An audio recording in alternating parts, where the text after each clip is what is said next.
오리발. 국가의 운명과 개인의 운명은 서로 연결되어 있다. 최근 대한민국의 현실을 보면 책임 회피 또는 남 탓이라는 말이 떠오른다.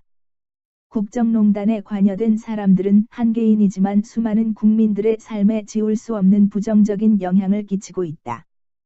통수권자를 포함한 책임 있는 자리에 있는 사람들은 다른 사람들이 보고 배울 수 있도록 솔선수범해야 한다.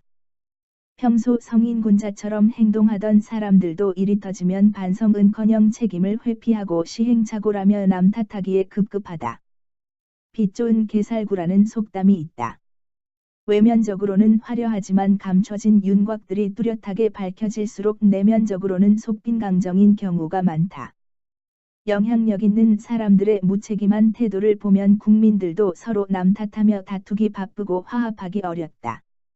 우리나라 최초로 유엔 사무총장을 마치고 귀국한 반 전 총장은 부지런히 전국을 돌며 대선 행보를 했다. 오마이뉴스의 조정훈 기자의 글을 보면 그는 18일 대구의 청년회의소 임원들과 가진 식사 자리에서 청년 문제와 위안부 문제에 대한 질문을 받았다. 저녁 식사를 마치고 식당을 나오면서 대변인에게 내가 마치 역사에 무슨 잘못을 한 것처럼 나쁜 놈들이다라고 말했다. 그가 유엔 사무총장을 역임했다는 사실은 누구나 알고 있다. 현 시국에 고통받는 국민들의 마음을 어루만지기보다 대접받으려 했던 것이다. 만약 위안부 문제를 질문했던 조 기자를 따뜻하게 두 팔로 안아주는 장면이 방송되었다면 그의 지지율은 급등했을 것이다. 그 기자를 끌어안는 것은 대한민국 전체를 포용하는 것이다. 제가 미국에서 편안한 마음으로 머무를 수도 있었지만 이 문제를 해결하기 위해 왔으니 안심하십시오. 그랬다면 한반도가 들썩거렸을 것이다. 현 정치에 상처받은 대한민국 국민들은 어려움에 처해 있는 상황을 내가 다 끌어안고 가겠다라고 말하는 그에게 위안을 받았을 것이 자명하며 쉽게 대선을 포기하지 않아도 되었다. 우리는 살아가면서 두 개의 통장을 갖고 있다는 비유를 들어보겠다. 모든 인간은 태어나면서 타고난 성격이 있다. 성격이란 좋고 나쁨을 떠나 가정과 학교 및 사회에서 경험하며 배우기 전에 이미 갖고 온 것이다. 타고난 성격은 과거 생을 통해 인과응보의 원리로 형성된 성격 통장이라고 이해될 수 있다. 타고난 성격 통장을 갖고 인생이 시작되어 가정에서 인격이 수양되고 학교와 사회에서 품격이 형성된다. 우리는 우리의 성격이 어떤지 알고 있는가?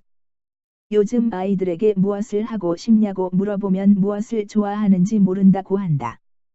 전문가들이 많아지고 지식이 많아졌지만 뭔가 잎으로 빠진 듯하며 서로 화합이 되지 않는다. 지혜가 없기 때문이다. 이번 생에서 채워가는 통장을 예금 통장이라고 한다면 선업을 쌓으면 저축을 하고 악업을 쌓으면 마이너스 통장이 된다. 인격과 품격의 고양을 통해 타고난 성격을 고칠 수 있는 것이다. 인생의 숙제는 가져온 성격을 얼마나 긍정적으로 변화시키는가이다. 삶을 마칠 때 갖고 온 성격을 얼마나 개과천선했는지 숙제 검사를 받는다.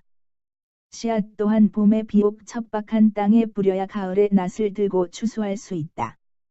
진정한 평등의 의미가 바로 그 원리에 있다. 광대무변한 대우주와 광활한 중우주 은하세계의 일부인 소우주 태양계의 행성인 지구에 우리는 살고 있다.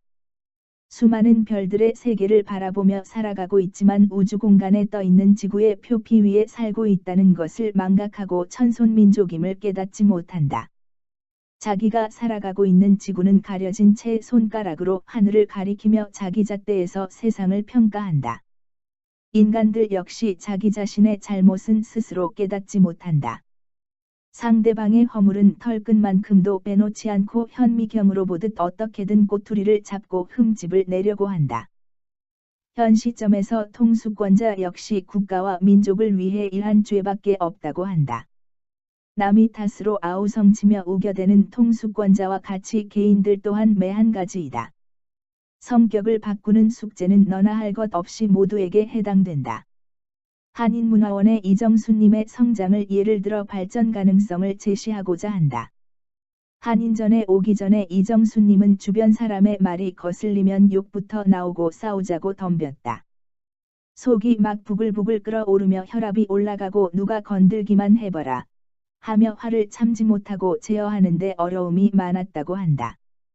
처음 한인문화원에 와서도 내고집대로만 하다가 신압으로 천부사상 공부를 하면서 몸소 실천하고 성격이 바뀌었다. 그 어느 곳에서도 성격을 바꾸기 어렵지만 한인문화원에서 교육을 받으면서 보이지 않는 환아버지의 지대한 영향을 받아 화를 제어할 수 있고 술도 끊고 새로운 인생을 시작할 수 있었다.